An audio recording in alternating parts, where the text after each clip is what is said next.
Hi, my name's Phil. I like talking about politics, and in this video I like to discuss the news from last week that there are even more problems at Brexit ports than we hitherto knew about, as it's reported that most of the lorries passing across the border aren't even carrying goods for trade. But first, if you'd like to be notified of daily news and politics, please subscribe to the channel and click the bell notification icon. So a month into Brexit now, the year began with just a handful of lorries getting through Dover. Brexiteers like John Redwood hailed this as a marvellous defeat of Project Fear. Where are all the tailbacks of lorries, he asked. Where are all the tailbacks?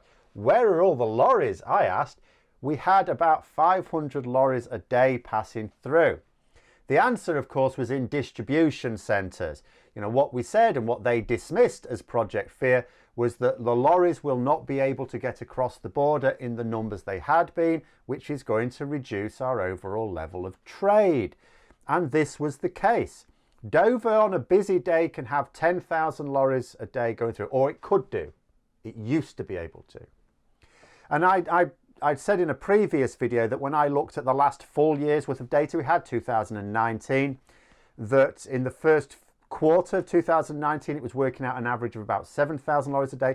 In reality, when you're just talking about the actual few weeks, we're talking about the first month, it's worked out at about 5,000 lorries a day. We were getting a few hundred, we were getting 10% of that. Now, in part, that could be explained because businesses had stockpiled in December. We had, I mean, it's quite busy in December anyway, but we had ridiculous levels in December. And that, of course, reduced the need for freight in January. Some businesses, the ones that could, stockpiled ahead to get past those first few awkward weeks. But also, in part, it was because the paperwork wasn't correct. It wasn't being sorted out. So lorries weren't even allowed, even the lorries that still wanted to take goods, weren't allowed anywhere near Dover. Because you get fined if you just turn up at the port and your paperwork, at least on one particular system, hasn't been given the green light. So that they weren't tailing back on the M20 didn't mean that these lorries weren't stuck somewhere. Where are all the lorries, John? Where are all the lorries?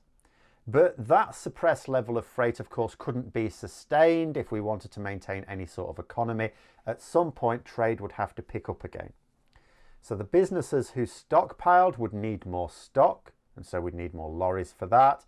The ones who hadn't intended to stop trading, you know, or passing goods one way or the other, were going to need to sort their problems out, otherwise their business goes to the wall. So the need for lorries was going to increase. You know, businesses around the EU, notably in Ireland, have been setting up new routes to bypass Britain, not just Ireland though, Netherlands and Belgium and so on. Businesses in Britain don't really have this option. But the paperwork proving problematic, the delays proving a bit tricky. So let's look at some figures on this. So it's widely reported that when we're talking about lorries carrying agri-food, you know, the food products that are subject to the real checks, the harshest checks, only 10% of them had the paperwork to just, once the check had been done, go, yeah, you're all fine. Only 10%. So 90% of them were being stopped for a varying length of time. In some cases, you know, the paperwork might get sorted out. In some cases, obviously, it did get sorted out and it just meant a longer delay, you know, due to the incorrect paperwork. And in some cases, it just never emerged. So this has led to tons of rotting food on both sides of the border that I talked about yesterday. I think it was yesterday, as well as the delays of other goods, you know, wrecking supply chains that we are currently a part of, but may not be for much longer if we cannot reliably supply EU customers. Now, in the last week, obviously, you know, the number of lorries trying to get through has picked up week on week. And in the last week, the number of lorries had increased to more than just a few hundred. It was up to about 3,500 a day. Well down on the usual number still. So that's straight away a drop of about 30% on what would have been the expected amount of freight had we not gone through with Brexit. And then think about what that freight is. So that's goods not going to Europe. British goods not being sold to European customers. Put in more detail, that is British goods for which we've had to spend money in our economy on wages and supplies and things like that to produce, supporting British jobs and all the rest of it, that is not being paid for by European money, which means that's money not coming into the country. That is reducing the overall amount of money coming into the UK. And that is why in the BBC yesterday, they had a rare punt at Brexit and were highlighting the fact that the government's own figures on Brexit were saying that we'll take a 4% hit in GDP compared to as if we hadn't actually gone through with Brexit. So that's, we expect to have 4% less growth, for making 4% less money, however you want to think about it as a country, compared with not going through with Brexit. And I haven't seen their working out on this. This is the government's figures, by the way. It's likely to be optimistic.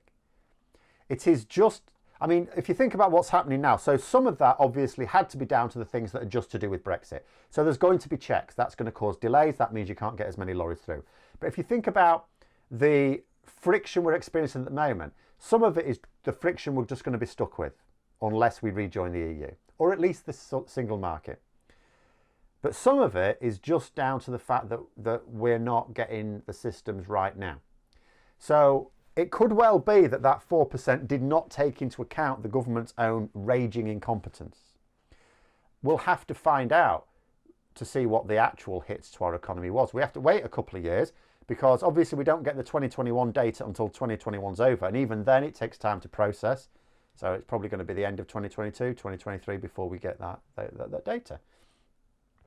But the news on freight is even worse because it's now been reported that most of those lorries are empty. Now that's pretty bad news for two reasons. So first of all, so it's 65% of the lorries are empty. So we're 30% down on the number of lorries, and that means an overall reduction in freight of about 51%. That's a combination of the 30% reduction in the number of lorries and a net 35% increase in the number of empty lorries. Not all lorries are laden. I'm not saying that all lorries that passed before were full. That's not always the case. Ideally they would be, but that's not always the case. It's usually about 30%. So it's a net increase. So what we have now is a little under a half of the expected freight capacity. Then another thought struck me. So at the moment we're saying, okay, our freight at the moment, the lorries going through is the equivalent of 49% of what it would have been before Brexit. Indeed, what it was before Brexit for this time of year. But then I think to myself, okay, so you've got empty lorries, I get that. But a lorry that's not empty isn't necessarily full, is it? You know, some lorries may only be carrying a small amount. If we can send goods completely empty, completely empty, we can send lorries with not much in them. So are we having proportionally a much greater number of lorries not carrying very much at all, maybe, than we did? So it might well be that 49% of previous trade is even lower. Because I don't know the figures on that. We may not even have the figures on that. I suspect we don't. So, and that represents British businesses not exporting anything like the normal levels. It's like half the amount.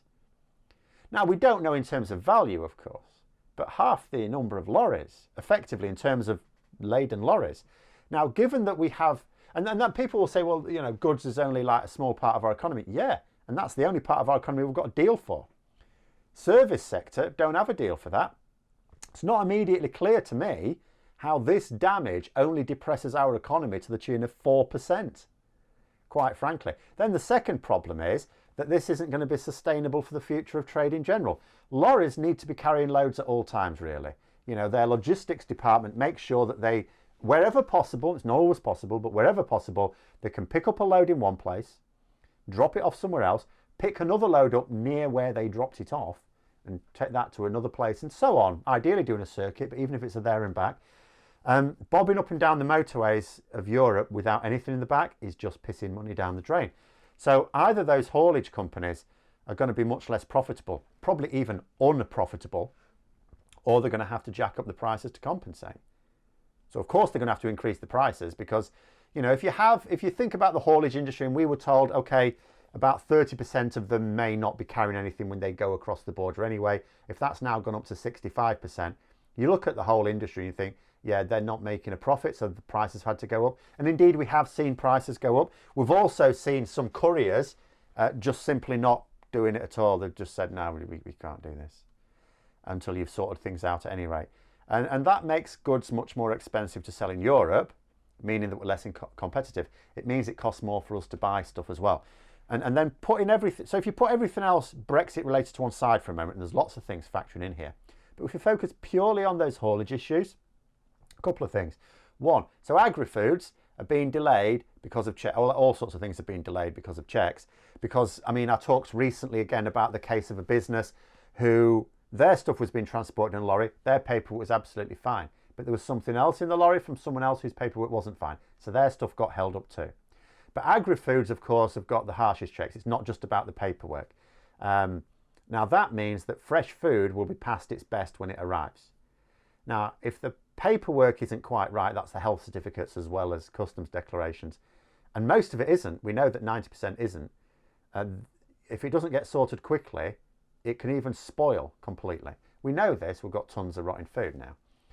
And the second thing is that most lorries are empty. So there's more than double the proportion of lorries are now empty.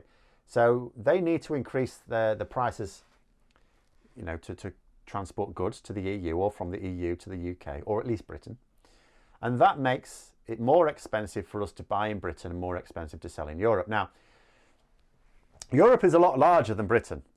So although in a situation like this where your costs have gone up, what you'd want to do, of course, is to try and get the same product or near enough the same product from a different supplier on your side of the Brexit border. It's a lot easier for a European to do this. It's a lot easier for a European to find an alternative supplier in Europe because they've got the whole of Europe, not just the EU even. Like, they can trade much more easily with any country in Europe now, in or out of the EU, than they can Britain. So, you know, they've got an easier job of finding an alternative supplier in Europe than a British customer has of finding an alternative supplier in Britain. Not even the UK, in Britain, because there's issues with Northern Ireland, in Britain. So the net effect is inevitably that the average costs of goods for us goes up because we're not going to find it as easy to source that same product inside Britain.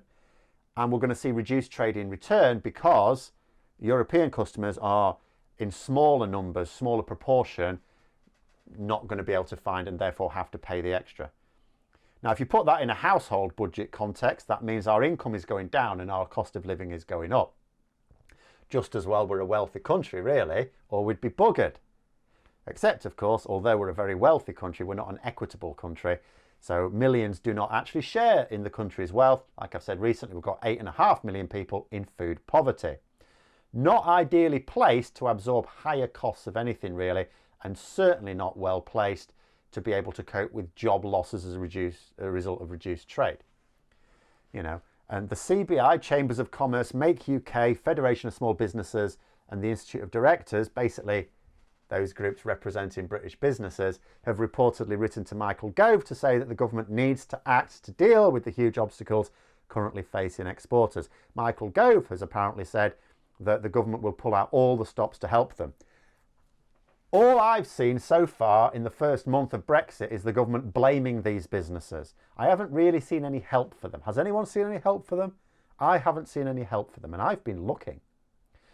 And I'm not convinced they are going to pull out any stops at all, I have to say, to help them. Because the situation is getting worse, not better. And it's no use the government saying, yeah, but we said it'd get worse. It's not the government's job to say, yeah, but I think you'll find we said it'd be crap if you put us in charge. No, it's the government's job to stop things being crap, as far as they can do. But there we are. Those are my thoughts. Let me know yours in the comments below. Hope you found the video interesting. If you did, don't forget to click the like button. If you'd like to support the channel further, please also click the Patreon link for details. And until next time, I'll see you later.